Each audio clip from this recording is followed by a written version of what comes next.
Innal hamdalillah nahmaduhu wa nasta'inuhu wa nastaghfiruh wa na'udzu billahi min shururi anfusina wa sayyiati a'malina man yahdihillahu fala mudhillalah wa man yudlil fala hadiyalah asyhadu an la ilaha illallah wahdahu la syarika lah wa asyhadu anna muhammadan abduhu wa rasuluh ya ayyuhalladzina amanu taqullaha haqqa tuqatih wa la tamutunna illa wa antum muslimun ya ayyuhan nasu taqu rabbakum alladzi khalaqakum min nafsin wahidah wa khalaqa minha zawjaha wa batha minhuma rijalan katsiran wa nisaa'a wattaqullaha alladzi tasaaluna bihi wal arham innallaha kana 'alaikum raqiba ya ayyuhalladzina amanu taqullaha wa qulu qawlan sadida yuslih lakum a'malakum wa yaghfir lakum dhunubakum wa may yuti'illaha wa rasulahu faqad faza fawzan 'azima amma ba'd fa inna asdaqal hadithi kitabullah wa khairal huda huda Muhammadin sallallahu alaihi wa ala alihi wasallam wa syarrul umuri muhdatsatuha fa inna kulla muhdatsatin bid'ah wa kulla bid'atin dhalalah wa kulla dhalalatin finnar.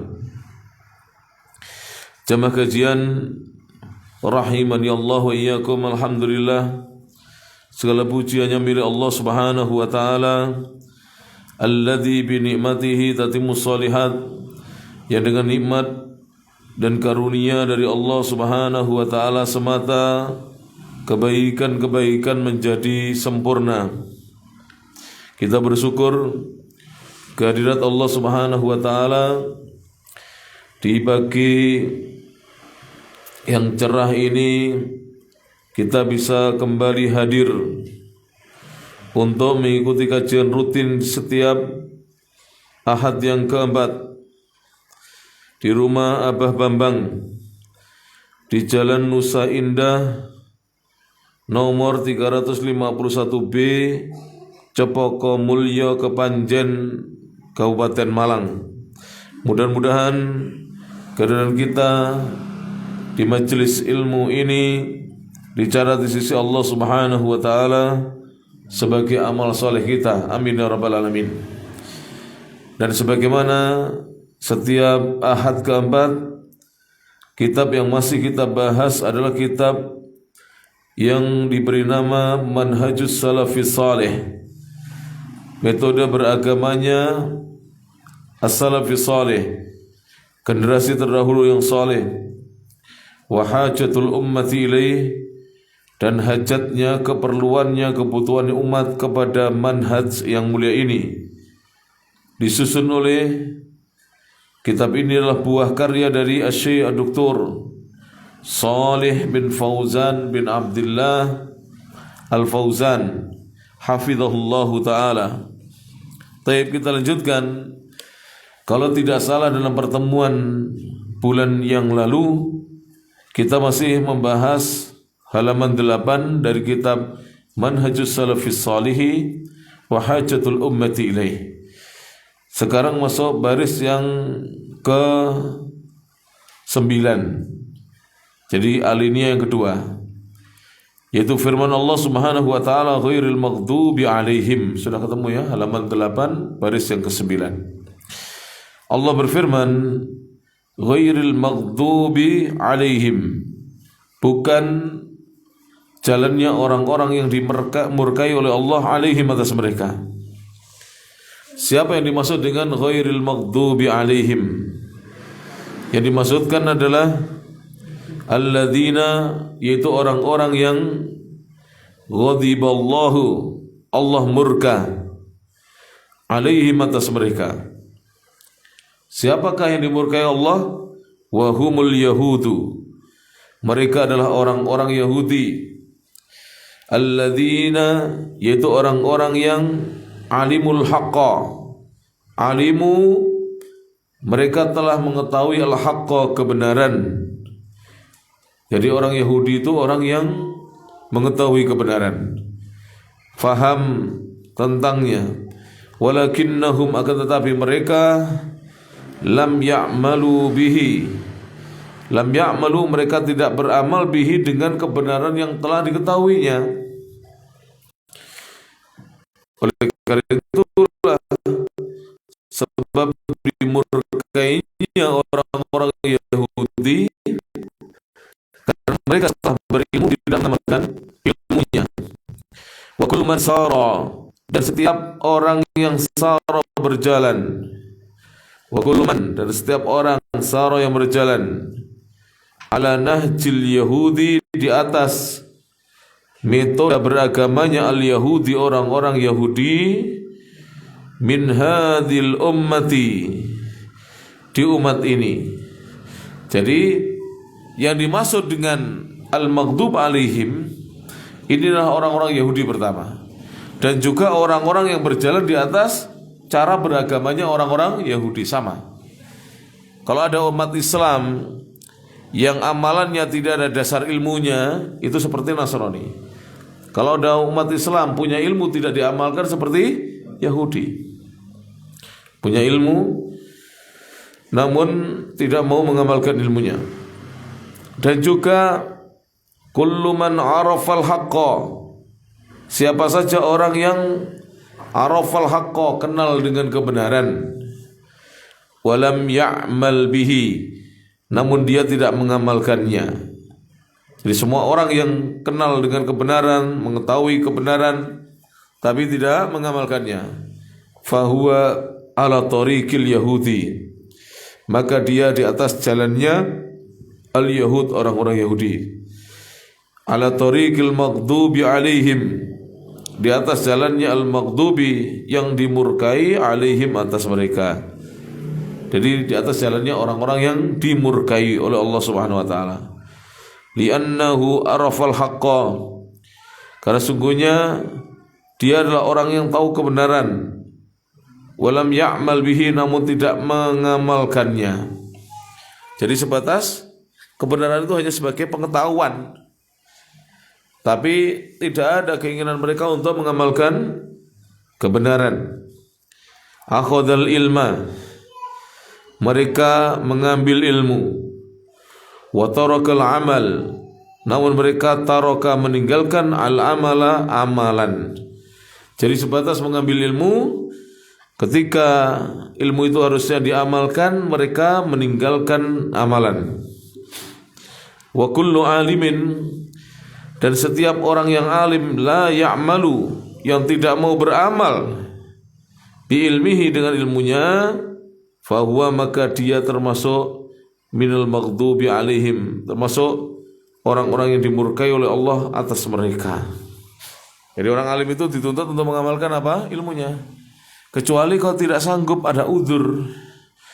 Ada orang alim miskin, dia tidak bisa berzakat, bahkan kadang-kadang dia tidak bisa bersedekah, uangnya hanya cukup untuk kebutuhan istri dan anaknya. Maka walaupun dia tidak bersedekah dan berzakat, tidak berdosa, karena dia telah berupaya untuk mengamalkan tapi tidak sanggup. Orang alim misalnya, ya, dia ketika misalnya mengetahui kewajiban haji dan umroh, tahu kewajiban haji dan umroh, bahkan dia mengajarkan haji dan umroh, namun dia belum mampu melaksanakannya, berdosa? Tidak. Dia adalah orang yang tidak mampu melaksanakan kewajibannya. Kalau sudah mampu kemudian meninggalkan kewajiban, ini yang berdosa. Taib. Kemudian beliau mengatakan waladhdallin, dan bukan jalannya orang-orang yang tersesat. Siapakah mereka? Yang dimaksud dengan ad-dhallin, wa humul ladzina, mereka adalah alladzina, orang-orang yang ya'buduna Allah, mereka beribadah menyembah Allah, ala jahlin, di atas kejahilan.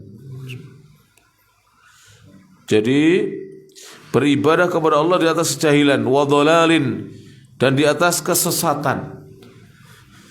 Ibadahnya dasarnya jahil. Tidak boleh para jamaah, apabila kita beribadah kepada Allah, hendaknya ibadah kita ada dasarnya, ada petunjuknya dari Al-Quran dan Sunnah. Tidak boleh kita beribadah di atas kejahilan dan kesesatan. Ya'budunallah, mereka menyembah Allah.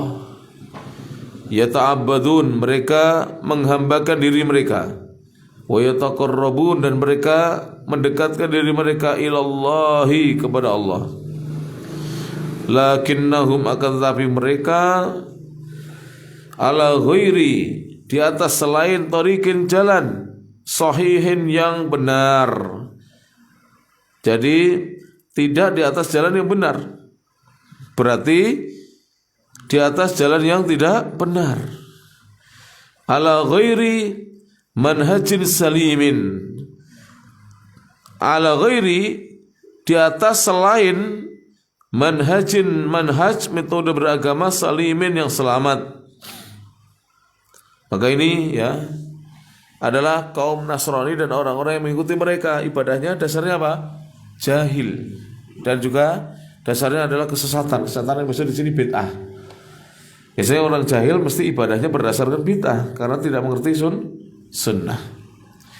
Coba berjamaah, kalau kita jauh dari sunnah, kita tidak tahu bagaimana tata cara sholat yang sesuai sunnah Nabi Sallallahu Alaihi Wasallam, salah satu yang benar, yang ada dalilnya. Banyak di masyarakat kalau kita lihat sholatnya, saya tidak tahu, kalau bukan karena ikut-ikutan ya, sholatnya semaunya sendiri, tidak ada dasar dari Al-Quran maupun Sunnah. Kemudian beliau mengatakan, kata beliau, ala ghairi dalilin, di atas selain dalil, berarti tidak ada dalilnya.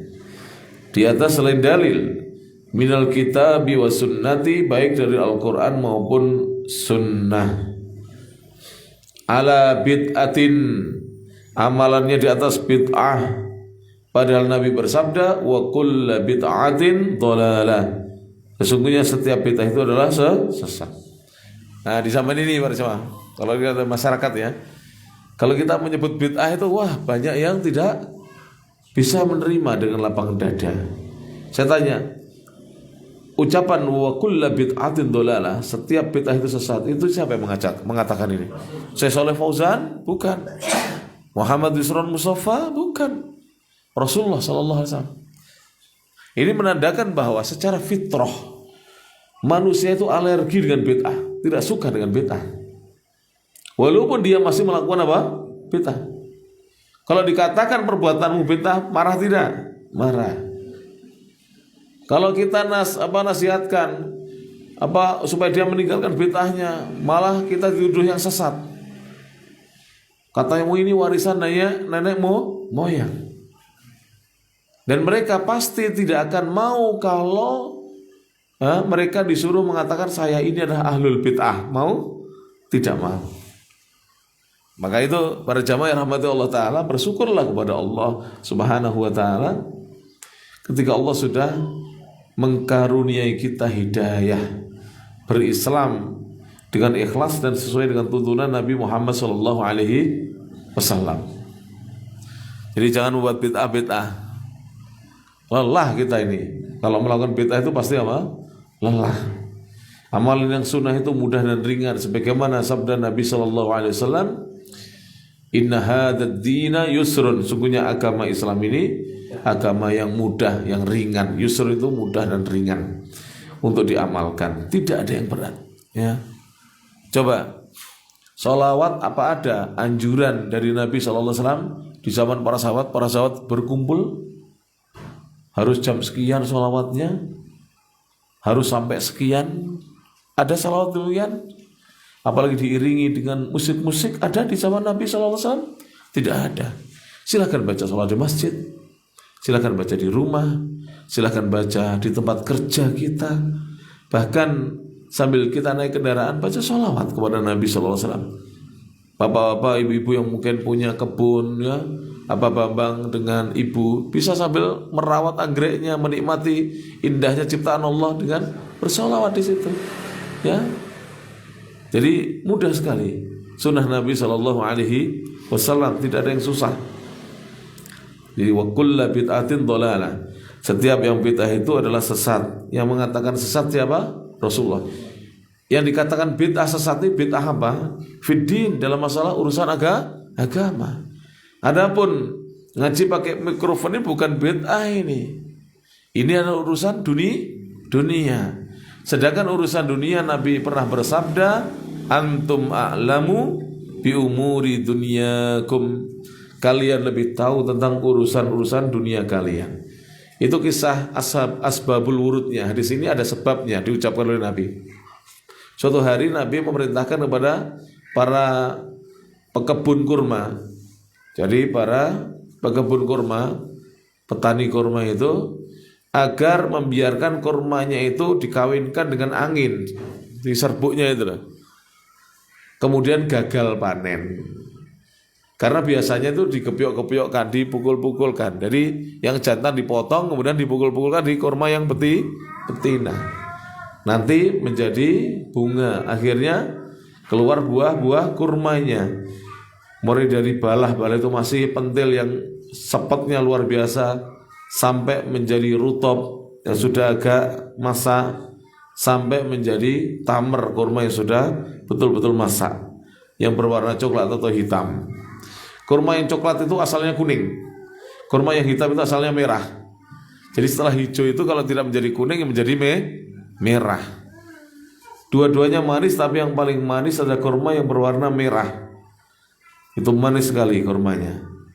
Jadi setiap bid'ah itu sesat. Ini adalah ucapan Nabi Muhammad SAW. Kama alaihin nasara, sebagaimana alaihi berada di keyakinan itu an-nasara, orang-orang Nasrani. Wa man sara ala nahjihim, dan siapa saja yang berjalan ala nahjihim, di atas metode beragamanya mereka. Nahjun secara bahasa Arab itu sama dengan minhajun, sama dengan manhajun. Manhajun, manhaj, minhajun, minhaj, dan nahjun, nahaj, itu artinya sama. Cara beragama, metode beragama, jalan beragama. Dan siapa saja yang berjalan di atas cara beragama mereka. Min kulli man, dari setiap orang yang ya'budullaha, menyembah Allah, ala ghairi tariqin, di atas selain jalan, sahihin, yang sahih. Berarti beribadah kepada Allah jalannya tidak benar. Wa manhajin salimin, dan di atas selain jalan, ya, salimin, yang selamat. Fahuwa dhalun, maka orang yang seperti ini tersesat. Kita ini kalau sebenarnya ya, kalau dikatakan sesat itu bersyukur. Kenapa? Supaya kita bisa kembali ke jalan yang benar. Misalnya anak ke Kepanjen, belum pernah ke sini sama Mas Ozi. Mas Ozi tidak buka map. Jalan pun tidak mau bertanya kepada kanan kiri, berhenti tanya. Terus cari rumahnya Abah Bambang. Kemudian dibilangi orang, "Mas, sampean kesasar." Senang enggak kita? Senang. Kenapa marah? "Oh, aku buat orang ini sesat." Padahal kesasar itu kan senang kita. Kita diberitahu kalau kita tersesat supaya kita bisa kembali kemana? Ke jalan yang benar. Yaitu jalan yang benar menuju ke rumahnya Abah Bambang. Nah, itu. Jalan Nusain Indah, nomor 351 apa? B. Cepoko Mulyo Kepanjen. Jangan sampai saya bablas ke daerah yang lain. Tapi orang sekarang, ya, Nabi itu sebenarnya kata-katanya lemah lembut. Walaupun secara arti kadang-kadang itu orang mengatakan ini kata kasar, tidak kasar. Wong Nabi mengatakan setiap bid'ah itu adalah kesesatan. Kalau kita dikatakan itu sesat, maka kita kembali ke jalan yang tidak sesat. Jelas ya? Dhayyun anit thariq, yang menyimpang dari jalan. Wa amaluhu mardudun, dan amalannya tertolak. Sebab amalannya itu batil, ya. Wa amaluhu batilun, dan amalannya batil. Batil itu apa? tidak benar, tertolak di sisi Allah Subhanahu wa taala. Nah, ini penjelasannya. Jadi yang dimaksud waladhdallin itu ya orang Nasrani dan orang-orang yang sejalan dengan orang-orang Nasrani. Rajin beribadah tapi ibadahnya tidak memiliki dasar landasan. Tidak boleh ya. Seperti itu tidak diperkenankan. Beliau mengatakan, "Fahada du'aun," maka ini adalah sebuah doa jami'un yang menghimpun, yang mengumpulkan. Doa yang betul-betul mengumpulkan ya banyak kebaikan. Nuraddiduhu, kita mengulang-ulangnya fi kulli raka'atin, di setiap rakaat. Jadi doa ini kita ulang-ulang di setiap rakaatnya, min shalawatina, dari salat-salat kita. Fal nata'ammal, maka hendaknya kita memperhatikan maknahu, maknanya, wa nad'u bihi, dan kita berdoa dengan doa tersebut, berdoa dengannya, ma'khuduri qalbin, disertai dengan hadirnya hati, maksudnya konsentrasi, wa fahmin, disertai dengan paham, memahami li maknahu, maknanya, hatta yustajaba lana, hingga dikabulkan untuk kita. Apa doa itu berbunyi? Ihdinas siratal mustaqim, siratal ladzina an'amta alaihim, siratal ladzina an'amta alaihim, ghairil maghdubi alaihim waladdallin. Jadi sampai dikabulkan untuk kita. Dan para jamaah rahmat Allah taala, ana mengajak kepada diri saya pribadi dan kepada para jamaah, mari kita perbanyak doa. Di setiap kesempatan kita bisa berdoa kepada Allah Subhanahu wa taala. Lebih-lebih Rasulullah sallallahu alaihi wasallam mengatakan dalam banyak hadisnya. Di antara hadis yang sahih tentang doa adalah ad-du'a'u huwal ibadah, doa itu adalah ibadah. Kemudian Nabi menukil firman Allah Subhanahu wa taala, kata Allah, wa qala rabbukum ud'uni astajib lakum innal ladzina yastakbiruna 'an ibadati sayadkhuluna jahannama dakhirin. Dan Rabb kalian berfirman, berdoalah kalian hanya kepadaku, niscaya aku akan memenuhi dan mengabulkan permintaan kalian. Sesungguhnya orang-orang yang takabur dari berdoa kepadaku, mereka akan masuk neraka jahannam dalam keadaan hina-hina. Kemudian dalam hadis yang lainnya Rasulullah sallallahu alaihi wasallam mengatakan tentang doa, ud'u rabbakum, dalam satu riwayat ud'ullaha, berdoalah kalian kepada Allah, wa antum muqinuna bil ijabah, ketika berdoa kalian yakin akan diijabahi, dikabulkan. Diusahakan ya, berdoa kepada Allah Subhanahu wa taala. Saya yakin setiap dari kita ini punya permohonan-permohonan, baik yang sudah dikabulkan maupun yang belum dikabulkan. Berdoalah kepada Allah Subhanahu wa taala. Saya tuh diberi resep oleh salah satu guru saya dari Indonesia. Beliau adalah Al-Ustaz Abu Abdurrahman Abdullah Amin. Ketika itu kalau tidak salah ya, saya diberitahu beliau itu setelah kita membeli tanah kapling. Jadi kita membuat tanah kapling rencananya untuk perumahan para ustadz di pesantren yang kita rintis. Tahunnya kalau tidak salah nanti 2003. Jadi 2003 setelah kita menikah, Ustaz Amin menikah 2002, saya 2003. Saya diberitahu oleh Ustaz Abdul Hamid, ayo kita mulai gambar rumah. Tidak punya duit itu. Tanah kapling pun belum lunas, kita cicil, masih mencicil. Tahu mencicil? Ini salah. Jadi mengangsur. Dan harganya pun sangat murah sekali waktu itu. Satu ru itu 3,75 ya, meter persegi. 14 meter persegi. 3,75 kali 2 ya. Kali 3,75 kali 3,75. Jadi 14 meter persegi. Itu satu ru. Harganya hanya 350.000. Sekarang satu ru sudah ada yang sampai 10 juta, 8 juta, 15 juta. Bahkan di tempat kami di Kampung Inggris itu satu ru 35 juta. Satu ru itu 14 meter persegi 35 juta. Bahkan di kota-kota besar bukan hanya ru, sudah meter. 1 meter yang 3 juta. Kalau 3 juta kali 14 berapa? Sudah 52 2 juta ya nah? Sudah 52 juta, bayangkan 1 meternya sudah 3 juta. Toib, saya gambar. Kemudian Ustaz Abdul Amin mengatakan, gak usah khawatir, ini walaupun masih angan-angan, di dalam sebuah hadis disebutkan bahwa angan-angannya seorang muslim itu adalah doa. Dan betul, tidak berapa lama, dari sekitar 2003, 2006 kita sudah bisa bikin rumah, bangun rumah sampai selesai. Setelah itu Ustaz Abdul Amin juga bangun rumah sampai selesai. Alhamdulillah, nikmat dari Allah Subhanahu wa Ta'ala. Jadi saya uji coba lagi. Jadi triknya, tips dari Ustaz Abdul Hamid saya coba lagi. Beberapa hari yang lalu, ini saksinya Mas Fauzi, saksi hidup. Kita alhamdulillah masih diberi hidup oleh Allah Subhanahu wa Ta'ala. Mas Fauzi, pondok kita butuh mobil. Ayo kita cari. Golek mobil kemudian, Tenglaran atau kemudian. Ayo kita cari mobil, bayangkan. Duit belum pegang.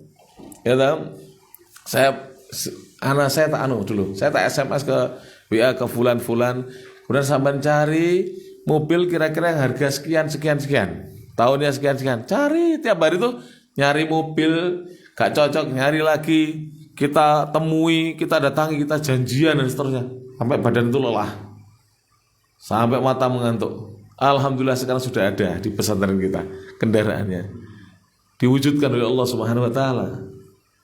Jangan putus asa dari rahmat Allah Subhanahu wa Ta'ala. Allah Maha mengabulkan doa-doa kita. Kita ini kurang dalil apa? Sudah banyak dalilnya, yang kurang prakteknya. Dalilnya sudah terlalu banyak disampaikan. Tadi yang saya sampaikan, wa qala rabbukum ud'uni astajib lakum, dicatat itu surat Ghafir ayat 60. Dicari nanti. Itu yakin akan dikabulkan oleh Allah Subhanahu wa Ta'ala. Surat Ghafir ayat berapa?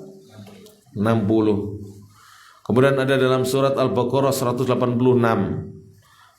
juga terkait dengan doa. Wa idza sa'alaka 'ibadi anni fa inni qarib. Apabila hamba-hambamu bertanya kepadaku, apabila hamba-hambaku bertanya kepadamu wahai Muhammad, fa inni qarib. Maka jawablah bahwasanya aku ini dekat. Allah Maha dekat. Ujibu da'wat da'i, aku akan mengijabahi, mengabulkan doanya orang yang berdoa. Idza da'ani, jika dia hanya berdoa kepadaku.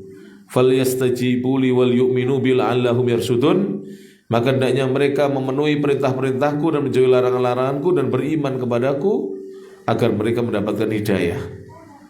Diamalkan ya. Apalagi disebutkan dalam hadis Nabi sallallahu alaihi wasallam, diriwayatkan oleh Imam Al-Bukhari dalam kitab Al-Adabul Mufrad dengan sanad yang sahih.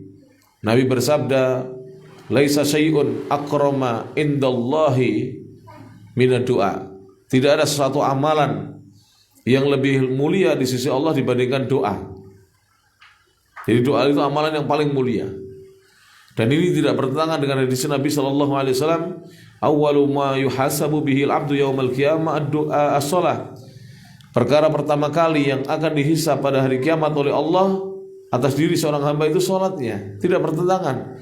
Karena salat itu hakikatnya doa. Sebagaimana kata para ulama, as-shalah maknanya adalah doa. Dan betul, setelah takbiratul ihram apa yang kita baca? Doa al-istiftah. Setelah itu di dalam surat Al-Fatihah juga ada doa ihdinas siratal mustaqim.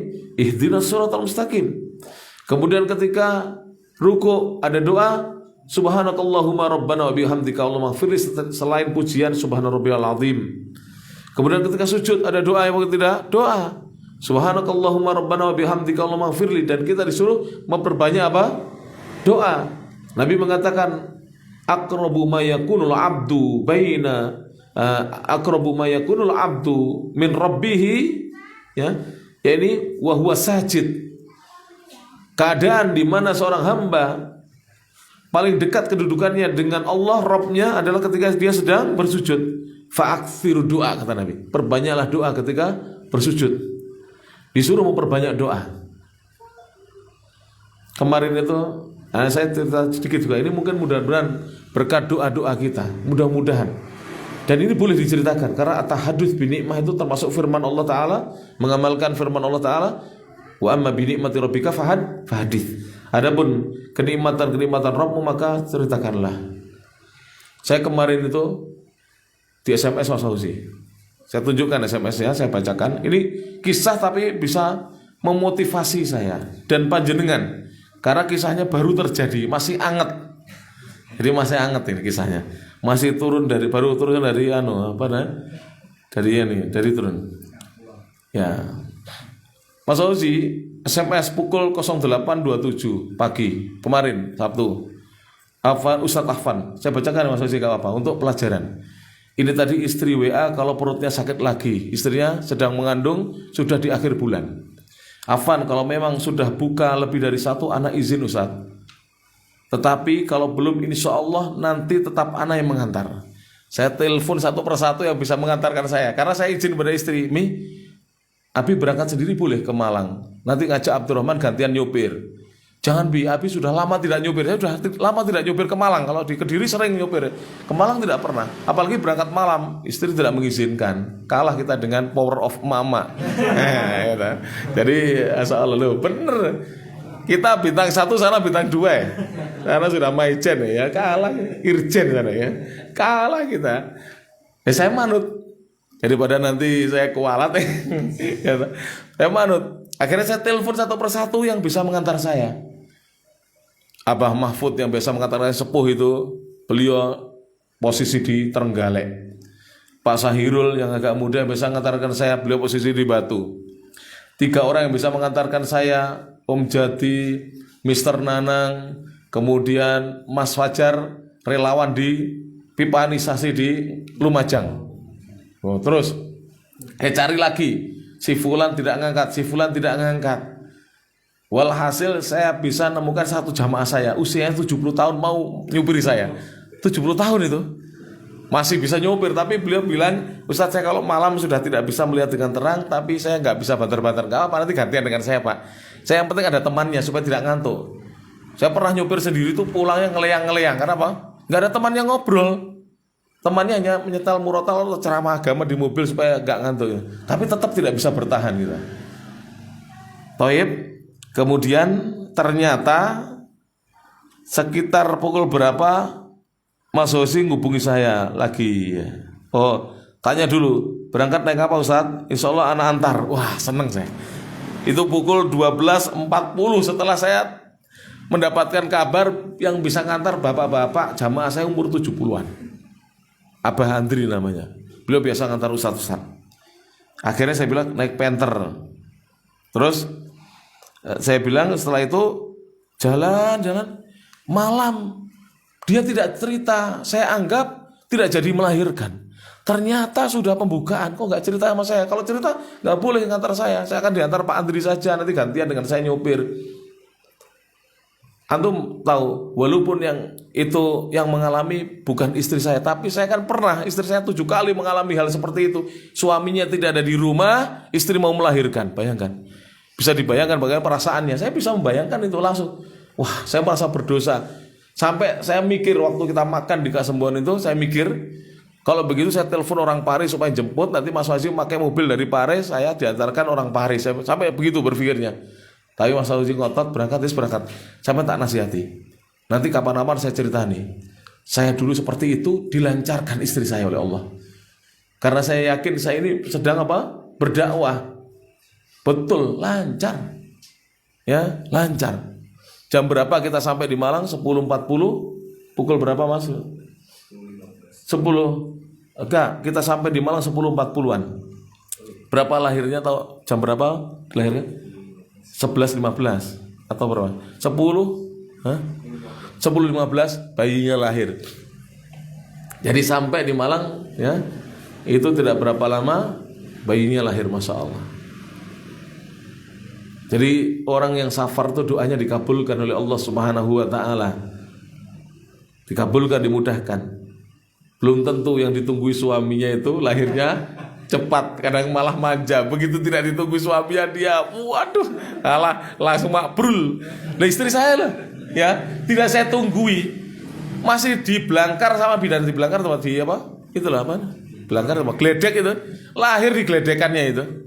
Belum sampai di ruang melahirkan, katanya takut nanti kalau di situ gak ada yang nunggui, bagaimana dibrojol kan di situ. Lahir Sudah nangis, bidannya bingung, kok bisa lahir di sini. Subhanallah.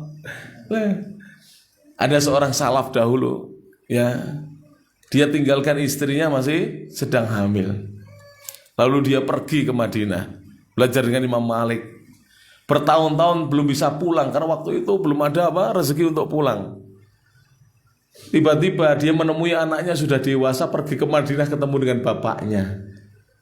Ditanya, kamu si Fulan, kamu dari mana? Kenapa kok dia bertanya? Baju yang dipakai baju bapaknya, jubahnya bapaknya. Jadi jubahnya bapaknya. Ini kok ada laki-laki pakai jubah, saya ini siapa? Tanya, kamu dari mana? Bapakmu namanya siapa? Ibumu namanya siapa? Kamu dari desa mana? Ketemu, kamu anakku, aku bapakmu. Sudah berapa tahun tidak pulang? Akhirnya mereka saling menangis di situ. Jadi subhanallah, doa itu luar biasa berjemaah yang dirahmati Allah Subhanahu wa taala. Ini anak ceritakan supaya kita tidak ragu ketika kita berdoa kepada Allah Subhanahu wa taala, di sana ada pengharapan yang pasti akan dikabulkan oleh Allah Subhanahu wa taala. Di dalam hadis yang lainnya tapi sanadnya dhaif, Rasulullah sallallahu alaihi wasallam bersabda, "Asrafu al-ibadah ad-du'a." Ibadah yang paling utama di sisi Allah adalah doa. Kenapa demikian? Karena disebutkan oleh para ulama, doa itu adalah bentuk perwujudan pengamalan tauhid yang paling nyata. Doa. Langsung kita nyambung dengan Allah Subhanahu wa taala. Bentuk pengamalan tauhid yang paling nyata adalah ketika kita berdoa kepada Allah Subhanahu wa taala. Yuqalu ba'dal Fatihah, dikatakan, diucapkan sesudah membaca surah Al-Fatihah, ucapan amin. Wa amin, dan kata-kata amin maknanya adalah Allahumma istajib. Itu salah, ada di situ di istajib, di alifnya ada hamzah di atas ya. Ada hamzahnya dicoret, dilingkari dicoret. Jadi tanpa hamzah. Allahumma istajib, ya Allah kabulkanlah. Jadi makna amin adalah ya Allah kabulkanlah. Fahuwa du'aun azimun, maka hal ini adalah doa yang agung, liman ta'ammalah, bagi siapa saja yang mengamalkannya. Liman ta'ammalah, bagi siapa saja yang mau merenungkannya, bukan mengamalkannya, yang mau merenungkannya. Jadi kalau kita mau merenungkan doa yang ada dalam Al-Quran, ini betul-betul doa yang agung. Namun saya ingatkan ya, sebagian kelompok misionaris itu menggunakan firman Allah ihdinas siratal mustaqim untuk memurtadkan orang Islam.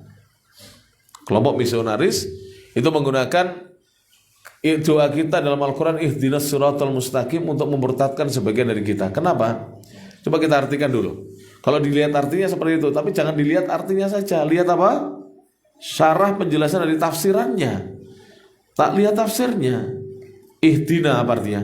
Tunjukkanlah kepada kami ya, as-sirata, jalan al-mustaqima, yang lurus. Tunjukkan kepada kami jalan yang lurus.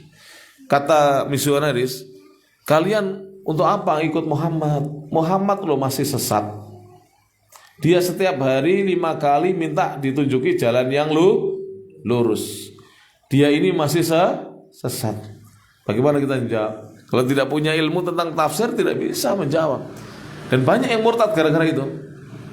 Kalau ini kamu ikut ini, nanti kamu dibebaskan dari dosa-dosa, pembebasan dosa. Kalau ikut Muhammad, Muhammad sendiri masih sesat. Na'udzubillah min dzalik. Padahal makna ihdina di antara maknanya adalah arsyidna, bimbinglah kami. Kita ini senantiasa butuh bimbingan. Kalau tidak percaya ya, saya dari Pare ya, tepatnya saya itu dari Badas, kecamatan Badas. Badas masih utaranya Pare. Sampai ke sini, kapan-kapan panjenengan sana ziarah ke sana, nanti kita ya ke sana rekreasi ke teman-teman bawa 2 mobil ke sana. Nanti pengajian pindah di sana. Ya, nanti pengajian di sana ya. Enggak apa-apa. Baik. Itu setiap saya keluar dari satu kota ke kota lain, ada petunjuk arahnya tidak? Ada petunjuk arahnya itu. Begitulah kita. Di setiap hari kita mohon ditunjuki oleh Allah, ditunjuki Allah. Bukan kita tersesat terus setiap hari, tidak. Kita minta supaya kita ini tetap di atas jalan apa petunjuk. Ada arah ini ke Panjen, Singosari, Malang Kota ya kan begitu. Ada petunjuk arahnya. Seperti itu kita. Kenapa kita nggak protes, Pak Polisi? Saya itu bukan orang sesat, saya itu bisa cari sendiri kepanjen kemana ya. Tapi kenapa dikasih petunjuk? Supaya kita terus di jalan yang benar. Dan ketika meminta kepada Allah ihdina, ada makna yang kedua, yang ini jarang diketahui oleh orang muslim. Wafikna, berilah kami taufik, kekuatan. Itu makna hidayah. Hidayah ada dua, hidayah petunjuk supaya kita jalannya lurus, dan hidayah taufik supaya kita mampu mengamalkan. Kita tahu jalan lurus tapi kita belok, yang tidak sampai ke tujuan. Kita belok padahal tahu jalan lurus, ya tidak. Maka kita mohon pada Allah diberi taufik sehingga kita tetap berada di jalan lurus dan diberi kekuatan untuk mengamalkan apa yang kita ketahui. Taib. Wa kama dzakarna, dan sebagaimana kami telah menyebutkan, anna, sesungguhnya, man yasiru, siapa saja yang berjalan, ala manhajil mut'ami alaihim, ala di atas manhajil mun'ami, metode beragamanya orang-orang yang diberi nikmat alaihim, atas mereka, maka yubtala, seorang yang berjalan di atas metodenya orang-orang yang telah diberi nikmat, di atas metode beragamanya para nabi, para syuhada, para sholihin, ya, para nabi, para siddiqin, para syuhada dan para sholihin, yubtala, pasti akan diberi ujian. Jadi orang yang berjalan di atas jalannya nabi, di atas jalannya para siddiqin, para syuhada dan sholihin, pasti akan diuji oleh Allah Subhanahu wa taala, ada ujian. Jadi jangan mengatakan begini, sekolah itu kalau hebat nggak ada ujiannya. Justru sekolah itu semakin favorit ujiannya semakin apa? Berat ujian masuknya. Betul tidak? Tidak mungkin ujian masuk UNER seperti universitas tidak terkenal. Tidak mungkin. Pasti ujiannya lebih berat, berjamaah. Saya kasih tahu ya, di Saudi itu yang tes hafalannya paling berat itu di Mekah. Tes hafalannya paling banyak. Yang lainnya 3 juz, berapa juz. Kalau di Mekah minimal 9 juz sampai 10 juz. Itu dites betul. Bahkan ada teman saya pernah dites 20 juz. Jadi semakin kita mendekati sesuatu yang sempurna, ujiannya semakin apa? Pohon semakin tinggi, terpaan anginnya semakin kencang semakin tidak kencang. Pada saat pohonnya masih 1 meter, ya terpaannya ringan. Begitu semakin tinggi. Seorang semakin tinggi jabatannya, semakin berat ujiannya. Demikian. Panjenengan dulu masih anak-anak, ujiannya sedikit, paling tidak dibelikan es oleh orang tua, tidak dibelikan pentol. Begitu sudah SMA, ujiannya lebih berat lagi. Perguruan tinggi, sudah menikah, sudah punya anak, sudah punya cucu, semakin banyak ujian. Tapi seorang mukmin tegar di atas ujian tersebut. Nanti akan disebutkan ya. Wa yudayaku, dan disempitkan, diuji, diberi kesempitan. Wa yuqaru, direndahkan, diremehkan. Wa yudhallalu, dicap sesat, disesatkan. Ya tidak. Jadi dibalik-balik sekarang. Jadi orang yang berjalan di atas kebenaran dianggap sesat. Seperti itu. Dari dulu Rasulullah itu sudah dianggap, Rasulullah itu gelarnya dari orang-orang kafir sangat buruk. Sahir, tukang sihir. Itu disematkan pada Nabi. Syair, penyair. Jadi dianggap Quran itu adalah gubahannya Nabi Muhammad SAW. Kemudian majnun, gila. Memisahkan orang tua dengan orang tua dengan anaknya dan seterusnya. Pokoknya tuduhan-tuduhan yang buruk. Kahin, pernah dituduh kahin. Kahin itu apa? Dukun. Kenapa Nabi dianggap dukun? Karena banyak orang-orang yang tertarik seakan-akan seperti kena sihir dukun. Luar biasa. Makanya terus terang ya, dakwah sunnah ini kalau dibiarkan berjalan, itu banyak orang yang ketakutan nanti tertarik kepada sunnah Nabi SAW. Wa yuhaddadu, dan diancam. Jadi orang yang berjalan di atas jalannya para nabi akan mendapatkan ancaman. Yahtaju ila sabrin, dan hal itu membutuhkan kesabaran. Sabar ya. Diuji sabar, disempitkan sabar, dihina sabar, divonis sesat sabar, diancam sabar. Yahtaju ila sabrin, butuh kepada kesabaran. Lihada, oleh karena itulah, jaa fil ahadits, telah datang dalam beberapa hadis, annal mutamassika, sesungguhnya seorang yang berpegang teguh bidinihi, dengan agamanya, fi akhir zamani, di akhir zaman. Jadi orang yang berpegang teguh dengan agamanya di akhir zaman, kal qabidi, seperti seorang yang menggenggam, alal jamri, di atas bara api. Jadi orang yang berpegang teguh dengan agama saat ini seperti menggenggam bara api. Saya ya, perhatikan ya, saya sekarang menggenggam. Saya genggam apa ini? Tutupnya gelas. Kalau ini bara api, saya pegang, dia tetap nyala. Tapi kalau saya lempar dan saya lepas, jatuh ke bawah, lama-lama Bapak padam. Begitulah sunnah. Kita genggam, kita pegang teguh. Wah, ada macam-macam hinaan, celaan, cacian, seterusnya, tuduhan. Tapi kalau kita lepas sunnah itu akan mati. Coba kalau Bapak yang sudah mengamalkan sunnah, ya, takut memelihara jenggotnya, mati gak sunnah ini? Mati. Tidak ada yang tahu. Kalau Bapak takut sarungnya di atas mata kaki, celananya di atas mata kaki, jubahnya, akhirnya tidak diamalkan. Ibu-ibu takut berjilbab besar, maka tidak ada yang mengamalkan lagi. Sebagaimana dulu di masa saya masih SMA kalau tidak salah, itu di masa SMA saya di Kediri itu sampai terjadi lautan jilbab. Gara-garanya anak-anak yang berjilbab itu dikeluarkan dari sekolah-sekolah waktu itu. Masih banyak sekolah yang belum bisa menerima gadis-gadis yang berjilbab. Alhamdulillah, setelah mereka berjuang, ya, sampai mereka dikeluarkan, itu sekarang alhamdulillah di semua sekolah, di semua madrasah, di semua kampus, sekarang ini gadis-gadis boleh berjilbab. Berat memegang bara api itu, dikeluarkan betul dulu. Jadi kalau berjilbab itu keluarkan mereka, sampai dikeluarkan. Akhirnya ada yang lepas. Saya tahu sendiri soalnya. Sudah kandung jilbaban, karena takut dikeluarkan dia lepas dia. Tapi yang tegar, alhamdulillah, dia menjadi sunnah hasanah, sunnah yang baik bagi orang-orang yang setelahnya. Taib. Kenapa demikian? Li'annahu yalqa, karena dia menghadapi adzan, gangguan. Li'annahu, karena dia yalqa, menghadapi, menjumpai adzan, gangguan. Yalqa di situ salah harokat ya. Apa salah apa? Penempatan huruf. Harusnya yalqa bukan yakla. Qafnya di setelah lam. Yalqa, dia akan menemui syarran, keburukan, minan nasi, dari manusia. Fahtaju ila sabrin, maka butuh kepada kesabaran. Ada beberapa ustadz kita itu ketika mendakwakan sunnah itu, kajian-kajiannya diberhentikan. Betul-betul disuruh berhenti. Tapi alhamdulillah sekarang banyak masjid ngantri kajian sunnah sekarang ini. Banyak masjid ngantri apa? Kajian sunnah. Padahal banyak diberhentikan.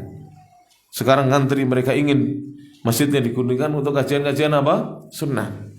Kal qabidi, maka keadaan dia seperti seorang yang menggenggam alal jamri, atas bara api. Laisa hada mafrusan.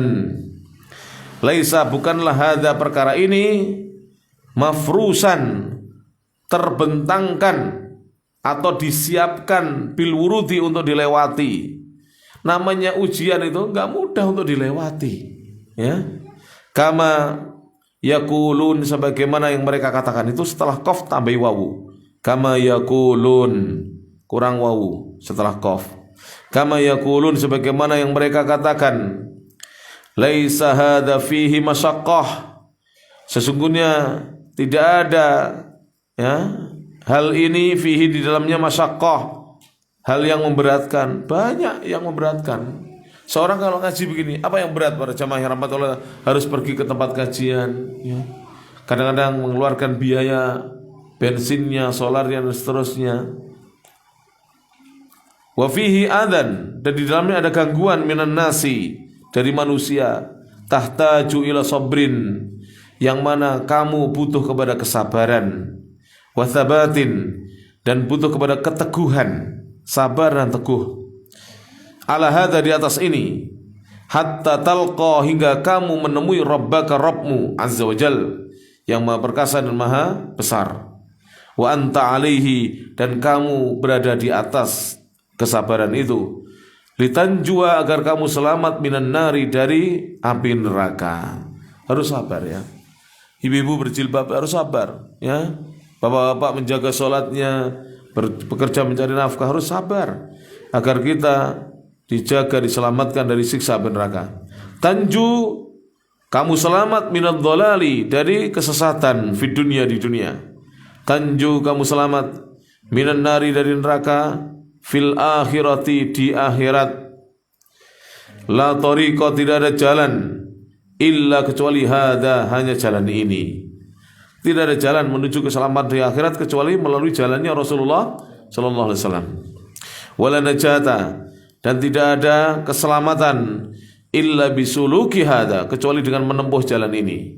Illa, kecuali bisuluki hada, dengan menempuh jalan ini. Jadi seperti itu para jemaah. Seorang beragama itu, kalau di Indonesia sih tidak terlalu sekarang. Coba mereka-mereka yang beragama di negeri-negeri yang notabene mayoritas non-muslim, itu berat sekali mereka beragama di sana. Godaan syahwat, godaan maksiat, apalagi cemoohan kadang-kadang ya, hinaan dan seterusnya. Tapi alhamdulillah saudara-saudara kita masih banyak yang tegar mempertahankan agamanya, tidak kemudian berpaling ke agama yang lain.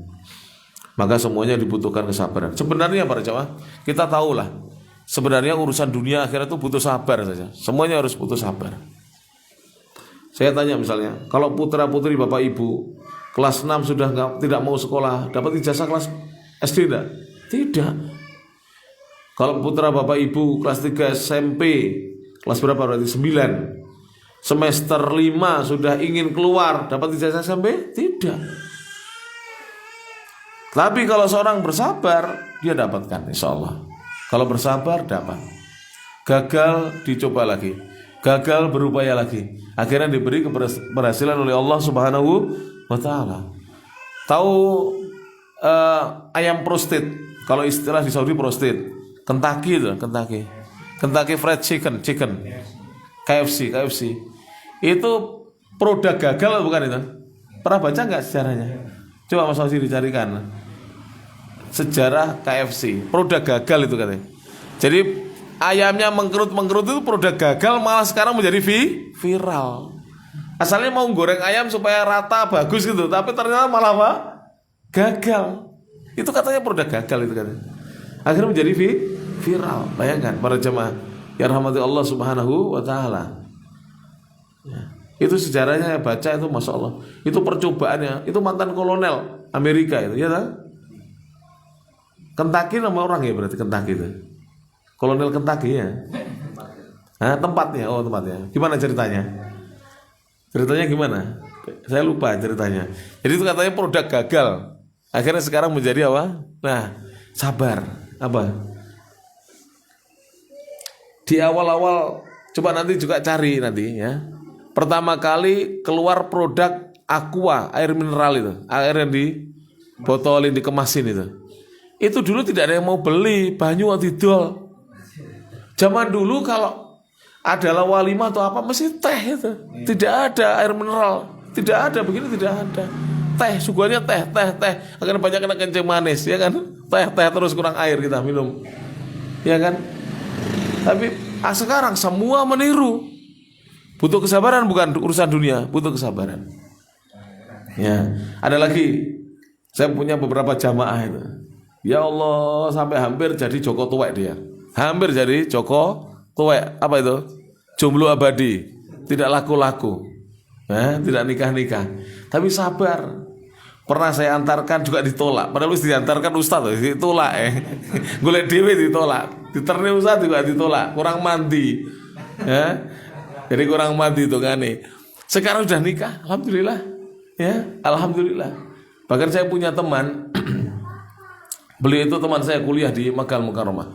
Punya putra sudah tua, berobat ke sana, alternatif ke sana, tidak kunjung hamil istrinya. Sudah usia tua baru punya putra. Masya Allah.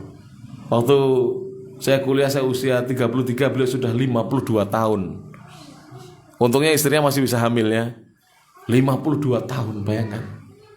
Kita bisa membayangkan bagaimana waktu itu beliau langsung gimana ya, tidak bisa menghadapi situasi, mengendalikan saya. Oh sedih bercampur bahagia, punya anak kondisinya di Mekah.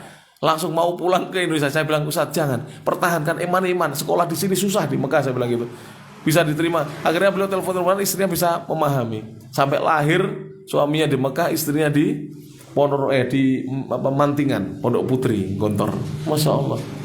Butuh kesabaran semuanya itu. Butuh kesabaran. Berupaya, akhirnya diberi oleh Allah Subhanahu wa Ta'ala. Dan banyak lagi. Saya sering bertanya kepada orang-orang sukses itu, seneng. Berapa tahun sampai berusaha sampai bisa sukses? Kalau diceritakan itu kita Masya Allah. Ada yang ke sana kemari ngelapak. Tahu ngelapak? Menggelar apa? Tikar itu, kemudian jualan. Sekarang menjadi miliarder. Bukan hanya jutawan, miliarder dia. Dulu ngelapak di pinggir jalan itu. Ngelapak jualan di mana gitu. Saya tahu. Sekarang sudah menjadi miliarder, Masya Allah. Dibutuhkan kesabaran. Tidak bisa, sesuatu itu kalau tidak sabar tidak ada hasilnya. Makanya Rasulullah mengatakan innan nasra ma'as-sabri, sungguhnya pertolongan Allah bersama kesabaran. Sampai di sini saja ya. Saya mau pamit, insyaallah. Kalau ada pertanyaan saya jawab dulu, habis itu saya pamit, sampaikan kepada teman-teman. Kalau tidak bisa lama-lama, kasihan Mas Auzi pikirannya sudah di rumah ini. Ya ta. Saya tidak hikmah kalau mempertahankan ngaji ya ta. Yang penting saya sudah ketemu dengan teman-teman Kepanjen, sudah istilahnya memenuhi janji. Kalau ada pertanyaan 1-2 saya jawab, tidak ada masalah. Kalau tidak ada, kita tutup biar Pak Bambang juga bisa segera istirahat ya. Nah, silakan, ada pertanyaan?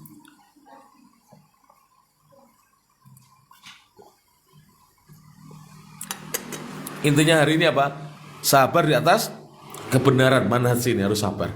Dihina di keluarga, di masyarakat, sudah sabar saja. Ya. Dulu itu ya, mohon maaf, jangankan wanita bercadar, jilbab besar di kampung itu jauh orang. Zaman bahasa itu jilbab seperti saringan tahu loh. Ditempelkan di rambut. Di rambutnya kelihatan seperti saringan tahu. Tahu saringan tahu? Belum pernah lihat orang bikin tahu. Kalau saya sering di YouTube dekat saya ada orang bikin tahu. Itu tipis kelihatan rambutnya.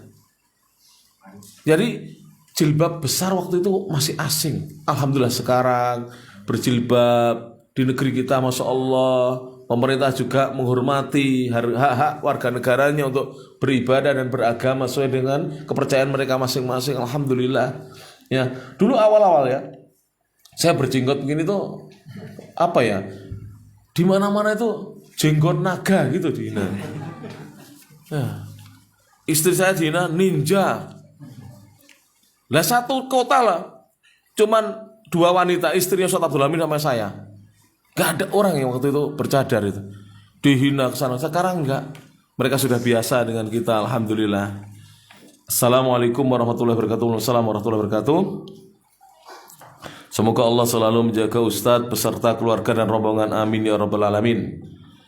Dengan kejadian Palestina saat ini yang telah dizalimi oleh orang-orang Zionis Yahudi, apakah kita boleh memboikot produk-produk yang mendukung orang-orang Yahudi? Begini, kalau memboikot tunggu fatwa ulama. Tapi kalau tidak beli ya silahkan. Kalau tidak beli ya beli saja produk-produk yang diproduksi oleh kaum muslimin. Ya begitu ya. Kalau boikot tunggu fatwa dari para ulama. Jadi seperti itu. Jadi tapi kalau kita tidak beli ya silahkan tidak beli ya. Apalagi tahu bahwa produk-produk itu jelas-jelas menyokong perjuangan kaum Zionis. Jangan beli. Tetapi kalau untuk boikot itu betul-betul kita suarakan suara kita ya. Kita menunggu fatwa dari para ulama, itu yang saya tahu. Bismillah. Semoga Allah melindungi Ustadz beserta tim, amin. Ana punya keponakan perempuan dari suami dan sekarang sudah remaja. Si anak ini ingin mondok sama keluarga, sudah dipondokkan. Qadarullah setiap masuk pondok dia selalu kerasukan. Dan ketika diambil pulang tidak kerasukan. Si anak sudah diruqyah Ustadz, akan tetapi masih tetap. Dan si anak memang kalau di rumah memang santai, tidak ngapa-ngapain, bahkan tidak mau sholat. Bagaimana kira-kira Ustadz solusinya? Karena setiap dikembalikan pondok selalu kerasukan. Jadi begini, kalau memang betul-betul kerasukan ya, betul-betul kerasukan, maka aja ikut pengajian. Tidak apa-apa, soalnya harus umum. Tapi harus terus dinasihati dan diajak pengajian. Karena begini, tidak mesti ya, anak yang sekolah di umum pasti buruk, tidak mesti. Saya dulu punya ya, jamaah saya dia jamaah rutin. Sekolahnya loh di umum, di SMK, SMA negeri. Alhamdulillah sekarang malah sekolah perguruan tinggi di Seteali sekarang. Padahal SMA negeri dia. Tapi setiap sore dia ke pesantren kami belajar. Jadi aja ya, dia suruh datang ke madrasah-madrasah atau pengajian-pengajian. Karena ada memang seperti itu ya. Kadang orang tuanya, kadang siapa, kan kita tidak tahu. Bisa jadi itu kiriman dari orang tuanya atau siapa, kan kita tidak tahu. Yang tidak setuju kalau dia dipondokkan, mungkin ya Allah alam ya, kita tidak tahu. Kita tidak tahu hal yang gaib. Tapi intinya adalah kalau memang keadaannya demikian, berkali-kali demikian, jangan dipondokkan. Sebaiknya diajak kajian-kajian seperti ini sambil dinasihati. Nah panjenengan apa hasil pondokan tuh, coba panjenengan ini? Panjenengan ini semuanya siapa yang hasil pondokan? Tidak ada. Paling isone maca kitab gondrong, kitab gundul gak iso ya kan.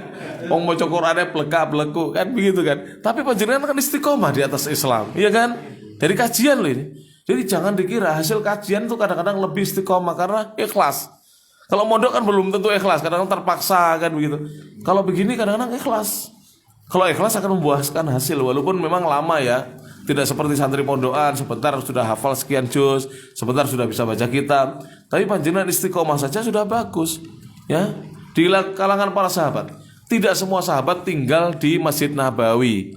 Artinya tidak semuanya mondok. Yang mondok hanya sekitar 70-80, paling banyak 400 orang. Padahal sahabat ada hampir 100.000. Yang lainnya pulang. Ngaji pulang. Tapi hasilnya maksimal. Jadi jangan dikira ya kajian-kajian seperti ini hasilnya tidak maksimal insyaallah. Demikian yang bisa disampaikan, mudah-mudahan bermanfaat.